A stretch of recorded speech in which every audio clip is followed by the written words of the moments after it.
2020 May 22 Pakistan international എയർലൈൻസിന്റെ airbus 320 കറാച്ചിയിലേക്ക് land ചെയ്യുന്ന അപ്രോച്ചിനിടെ അടുത്തുള്ള ഒരു റെസിഡൻഷ്യൽ കോളനിയിൽ തകർന്നു വീഴുകയുണ്ടായി. 99 യാത്രക്കാരിൽ 97 പേരും മരണപ്പെട്ടു.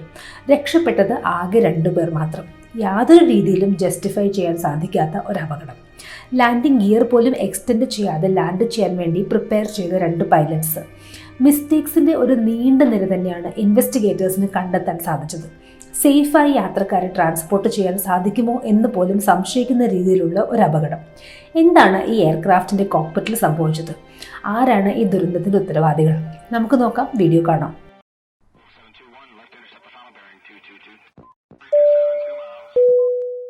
മെയ് 22 പാകിസ്ഥാൻ ഇന്റർനാഷണൽ എയർലൈൻസിന്റെ ഫ്ലൈറ്റ് നമ്പർ 8303 ഒരു ഡൊമസ്റ്റിക് സർവീസിന് വേണ്ടി തയ്യാറെടുക്കുകയാണ്. ലാഹോറിൽ നിന്നും കറാച്ചിയിലേക്കാണ് അന്നത്തെ എയർബസ് 320 വിമാനം ഓപ്പറേറ്റ് ചെയ്യുന്നത്. ലാഹോർ കറാച്ചി എന്ന് പറയുന്നത് നമ്മുടെ ബോംബെ, ഡൽഹിയൊക്കെ പോലെ വളരെ തിരക്കേറിയിട്ടുള്ള റൂട്ട് തന്നെയാണ്. 91 യാത്രക്കാരും 8 ക്രൂ മെമ്പേഴ്സുമാണ് അന്ന് എയർക്രാഫ്റ്റിൽ യാത്ര ചെയ്തത്. അന്നത്തെ കാലാവസ്ഥയും വളരെ നല്ലത് തന്നെയാണ്. എയർബസ് 320 വിമാനത്തിന് ടെക്നിക്കലായിട്ടുള്ള പ്രശ്നങ്ങൾ ഒന്നും തന്നെയില്ല. എയർക്രാഫ്റ്റിന്റെ ക്യാപ്റ്റൻ 58 വയസ്സുള്ള സജാദാണ്. അദ്ദേഹത്തിന് 17,000 മണിക്കൂറാണ് ഫ്ലൈയിങ് എക്സ്പീരിയൻസ് ഉള്ളത്. അതിൽ 4,000 മണിക്കൂർ അദ്ദേഹം എയർബസ് 320 തന്നെ ഫ്ലൈ ചെയ്തിട്ടുണ്ട്. 33 വയസ്സുള്ള ഫസ്റ്റ് ഓഫീസർ ഉസ്മാൻ അസാമാണ് കൂടെയുള്ളത്. അദ്ദേഹം 10 വർഷമായിട്ട് പാകിസ്ഥാൻ ഇന്റർനാഷണൽ എയർലൈൻസിൽ ഫ്ലൈ ചെയ്യുന്നൊരു പൈലറ്റാണ്. എയർബസ് 320 ഏകദേശം 2200 മണിക്കൂർ അദ്ദേഹത്തിൻ്റെ എക്സ്പീരിയൻസും ഉണ്ട്. അന്ന് എയർക്രാഫ്റ്റ് ഫ്ലൈ ചെയ്യുന്നത് ഫസ്റ്റ് ഓഫീസറാണ്. ക്യാപ്റ്റൻ എയർക്രാഫ്റ്റ് മോണിറ്റർ ചെയ്യുകയാണ് ചെയ്യുന്നത്. അന്ന് 2 പൈലറ്റ്സും ഫാസ്റ്റിംഗ് ചെയ്യുന്നുണ്ട്. മണിക്കൂറുകളായി അവർ ഭക്ഷണം കഴിച്ചിട്ട്. അങ്ങനെ പ്രീ ഡിപ്പാർച്ചർ ചെക്സ് എല്ലാം തന്നെ കോക്പിറ്റിൽ കംപ്ലീറ്റ് ചെയ്തു. 1 മണിക്കാണ് എയർക്രാഫ്റ്റിന്റെ ഡിപ്പാർച്ചർ. എയർക്രാഫ്റ്റ് ക്ലിയറൻസ് കിട്ടിയ ഉടനെ തന്നെ പുഷ് ബാക്ക് ചെയ്തു. ടാക്സി വേയിൽ കൂടെ റൺവേയിലെത്തി. ATC ക്ലിയറൻസിന് വേണ്ടി വെയിറ്റ് ചെയ്യുകയാണ്. ടേക്ക് ഓഫ് ക്ലിയറൻസ് കിട്ടിയ ഉടനെ തന്നെ എയർക്രാഫ്റ്റ് ടേക്ക് ഓഫ് ചെയ്യുകയും ചെയ്തു. 34,000 അടി ഉയരത്തിൽ ഫ്ലൈ ചെയ്യാനാണ് ATC നിർദ്ദേശം നൽകിയത്. എയർക്രാഫ്റ്റ് 34,000 അടി ഉയരത്തിലെത്തി ഫ്ലൈ ചെയ്തുകൊണ്ടിരിക്കുകയാണ്. കോക്പിറ്റിൽ 2 പൈലറ്റ്സും വളരെ കാഷ്വലായിട്ട് സംസാരിച്ചിരിക്കുകയാണ്.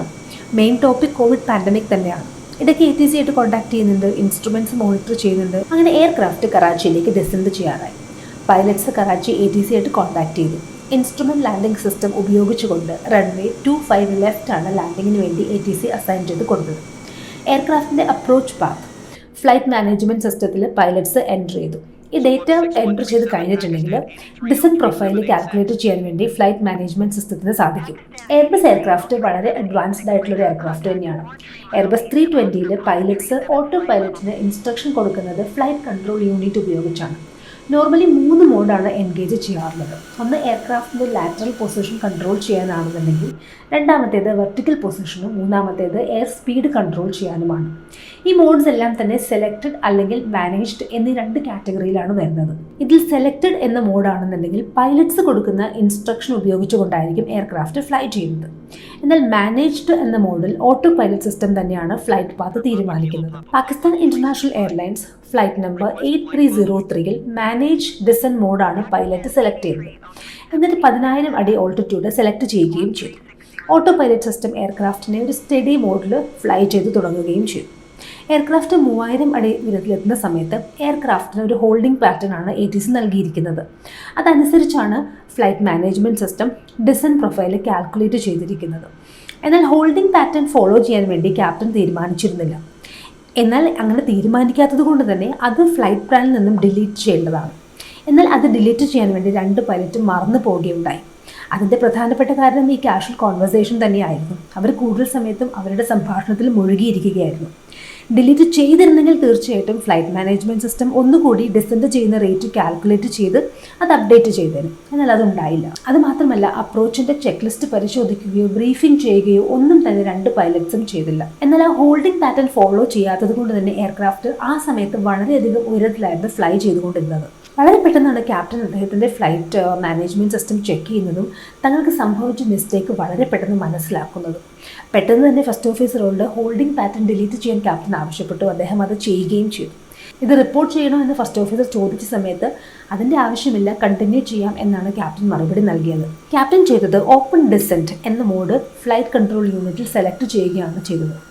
ഈ മോഡൽ എയർക്രാഫ്റ്റ് വളരെ കുത്തനെയായിരിക്കും ഡിസെൻഡ് ചെയ്യുന്നത്. അതുകൊണ്ട് തന്നെ ഫൈനൽ അപ്രോച്ചിൽ ഇതൊരിക്കലും അലൗഡ് ആയിട്ട് കൊടുക്കാറില്ല. വളരെ സ്റ്റീപ്പായിട്ട് എയർക്രാഫ്റ്റ് ഡിസെൻഡ് ചെയ്ത് താഴേക്ക് വരാമെങ്കിലും ഇത് വളരെ ഡേഞ്ചറസ് ആയിട്ടുള്ള ഒരു കാര്യമാണ്. എയർക്രാഫ്റ്റ് വളരെ പെട്ടെന്ന് താഴേക്ക് ഡിസെൻഡ് ചെയ്ത് വന്നു, ഈ ഒരു മോഡ് ക്യാപ്റ്റൻ ഓൺ ചെയ്തതുകൊണ്ട് തന്നെ.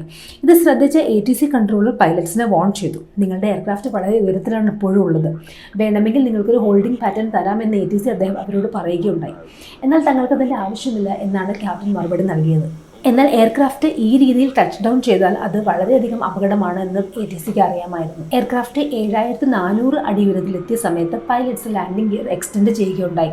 ചിലപ്പോൾ അത് ഡ്രാഗ് കുറയ്ക്കാൻ വേണ്ടിയായിരിക്കുമെന്നാണ് ഇൻവെസ്റ്റിഗേറ്റേഴ്സ് പിന്നീട് കണ്ടെത്തിയത്. ഒരു മിനിറ്റിൽ ഏകദേശം 2900 അടി താഴേക്ക് എയർക്രാഫ്റ്റ് വന്നുകൊണ്ടിരുന്നു. പിന്നീടും ATC പൈലറ്റിനെ കോൺടാക്ട് ചെയ്തു, ഹോൾഡിംഗ് പാറ്റേൺ നൽകാമെന്ന് പറയുകയുണ്ടായി. അപ്പോഴും അതിൻ്റെ ആവശ്യമില്ല എന്നാണ് ക്യാപ്റ്റൻ മറുപടി നൽകിയത്. 3900 അടി ഉയരത്തിൽ എയർക്രാഫ്റ്റ് എത്തിയ സമയത്ത് ഹോൾഡിംഗ് പാറ്റേൺ പോകാൻ ATC ആവശ്യപ്പെടുകയുണ്ടായി. എന്നാൽ വീണ്ടും അത് ക്രൂ ഇഗ്നോർ ചെയ്യുകയാണ് ചെയ്തത്. ഈ സമയത്താണ് ഓവർ സ്പീഡ് വാർണിംഗ് കോക്പിറ്റിൽ വരാൻ തുടങ്ങിയത്. ഒരു റെഡ് വാർണിംഗ് ലൈറ്റ് മെസ്സേജും കോക്പിറ്റിൽ ഡിസ്പ്ലേയിൽ വന്നു. എന്നാൽ 2 പൈലറ്റ്സും അത് അവഗണിക്കുകയാണ് ചെയ്തത്. ഓവർ സ്പീഡ് കാരണം ഓട്ടോ പൈലറ്റ് ഡിസ്കണക്റ്റ് ആയി. ATCയിൽ നിന്നും തുടരെ വാർണിംഗ് വന്നുകൊണ്ടിരുന്നു. കോക്പിറ്റിൽ പലതരത്തിലുള്ള വാർണിംഗ് അല്ലാതെയും വന്നുകൊണ്ടിരുന്നു. ഇതിനിടയ്ക്ക് 2 പൈലറ്റിൽ ആരോ ഒരാൾ ലാൻഡിംഗ് ഗിയർ റിട്രാക്ട് ചെയ്യുകയും ചെയ്തു, ഒരു കോൾ ഔട്ട് പോലും ഇല്ലാതെ. ഈ സമയത്താണ് എയർക്രാഫ്റ്റിന് ലാൻഡിംഗ് ക്ലിയറൻസ് ATC നൽകുന്നത്. അത് നൽകാനുള്ള പ്രധാനപ്പെട്ട കാരണം അവർ നൽകിയില്ലെങ്കിൽ പോലും എയർക്രാഫ്റ്റ് ലാൻഡ് ചെയ്യുമെന്ന് ATCക്ക് പെട്ടെന്ന് തോന്നുകയുണ്ടായി. എന്നാൽ 1000 അടി ഉയരത്തിൽ വെച്ചിട്ട് ഫസ്റ്റ് ഓഫീസർ ക്യാപ്റ്റനോട് നമുക്കൊരു ഹോൾഡിംഗ് പാറ്റേൺ എടുത്താലോ എന്ന് ചോദിക്കുകയുണ്ടായി. എന്നാൽ വേണ്ട എന്ന് പറഞ്ഞ ക്യാപ്റ്റൻ എയർക്രാഫ്റ്റ് താൻ ഫ്ലൈ ചെയ്തു കൊള്ളാമെന്നും പറഞ്ഞ് കൺട്രോൾ ഏറ്റെടുക്കുകയായിരുന്നു. ക്യാപ്റ്റൻ എയർക്രാഫ്റ്റ് വളരെ പെട്ടെന്ന് ലാൻഡ് ചെയ്യുകയാണ് ചെയ്തത്. ലാൻഡ് ചെയ്ത എയർക്രാഫ്റ്റിന് ലാൻഡിംഗ് ഗിയർ എക്സ്റ്റെൻഡ് ചെയ്തിട്ടുണ്ടായിരുന്നില്ല. അതുകൊണ്ട് തന്നെ എൻജിനാണ് താഴെ വന്നിടിച്ചത്. ലാൻഡ് ചെയ്ത എയർക്രാഫ്റ്റിൻ്റെ എൻജിൻസിൻ്റെ അടിഭാഗമാണ് റൺവേയിൽ ഉറഞ്ഞത്. സ്പാർക്ക് ഉണ്ടാവുകയും എയർക്രാഫ്റ്റ് 3 തവണ ബൗൺസ് ചെയ്യുകയും ചെയ്തു. പക്ഷേ എയർക്രാഫ്റ്റ് തനിക്ക് നിർത്താൻ സാധിക്കില്ല എന്ന് ക്യാപ്റ്റന് പെട്ടെന്ന് മനസ്സിലായി.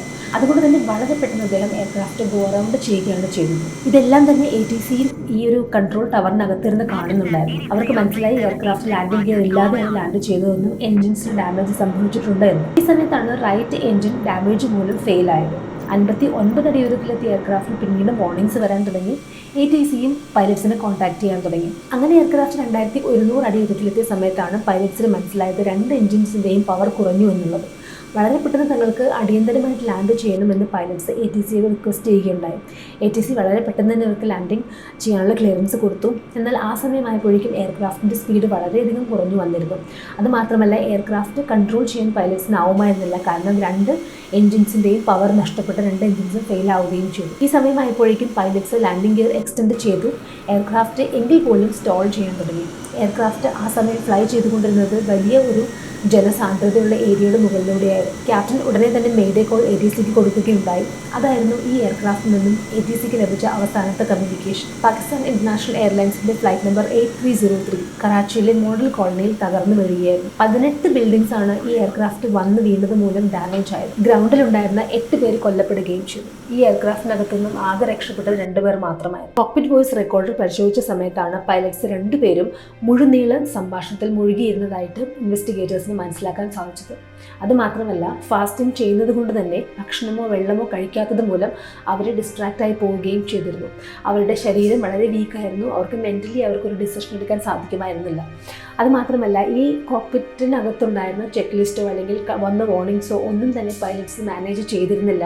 അല്ലെങ്കിൽ അതെല്ലാം തന്നെ അവർ ഇഗ്നോർ ചെയ്യുകയായിരുന്നു എന്ന് ഇൻവെസ്റ്റിഗേറ്റേഴ്സിന് മനസ്സിലാക്കാൻ സാധിച്ചു. ഈ എയർക്രാഫ്റ്റിൻ്റെ അപകടത്തിൻ്റെ കാരണം പൈലറ്റ്സിൻ്റെ അശ്രദ്ധ ഒന്ന് മാത്രമായിരുന്നു എന്ന് ഇൻവെസ്റ്റിഗേറ്റേഴ്സ് അവരുടെ പബ്ലിഷ് ചെയ്ത റിപ്പോർട്ടിൽ പറയുകയും ചെയ്തു. പൈലറ്റ്സിൻ്റെ അശ്രദ്ധ മൂലം മാത്രമുണ്ടായ വളരെയധികം ഒഴിവാക്കാൻ പറ്റുമായിരുന്ന ഒരു അപകടമായിരുന്നു പാകിസ്ഥാൻ ഇന്റർനാഷണൽ എയർലൈൻസിൻ്റെ ഫ്ലൈറ്റ് നമ്പർ 8303. അപ്പോൾ ഇതായിരുന്നു ഇന്നത്തെ വീഡിയോ. ഈ ഒരു വീഡിയോ നിങ്ങൾക്ക് ഇൻഫോർമേറ്റീവ് ആയിരുന്നു എന്ന് ഞാൻ വിചാരിക്കുന്നു. ചാനൽ ആദ്യമായിട്ട് കാണുന്ന ആരെങ്കിലും ഉണ്ടെങ്കിൽ സബ്സ്ക്രൈബ് ചെയ്യാൻ മറക്കരുത്. അടുത്തൊരു വീഡിയോയുമായി കാണാം. Thank you so much. By.